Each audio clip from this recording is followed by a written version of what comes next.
તો આ તરફ બનાસકાંઠાના સુઈ ગામમાં વરસાદના 3 દિવસ બાદ પણ પરિસ્થિતિ ગંભીર છે। લોકોને ભારે હાલાકીનો સામનો કરવાનો વારો આવ્યો છે। ગળાડૂબ પાણીમાં ન માત્ર રસ્તા કે ઘરો પરંતુ ખેતરોએ પણ જળ સમાધિ લીધી હોય તેવા દ્રશ્યો સામે આવ્યા। ખેતરોમાં પાકની જગ્યાએ માત્ર પાણી જ પાણી જોવા મળી રહ્યું છે।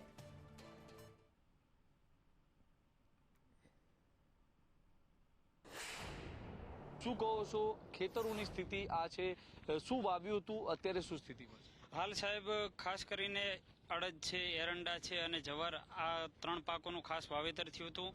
અમને આશા હતી કે અમારો જે મુખ્ય વ્યવસાય છે ખેતી અને પશુપાલન, કે આ સારો પાક લઈશું, અમારા માલ ઢોરને ઉછેરશું, એના કારણે શિક્ષણની અંદર છોકરાઓને સારું શિક્ષણ આપી શકશું।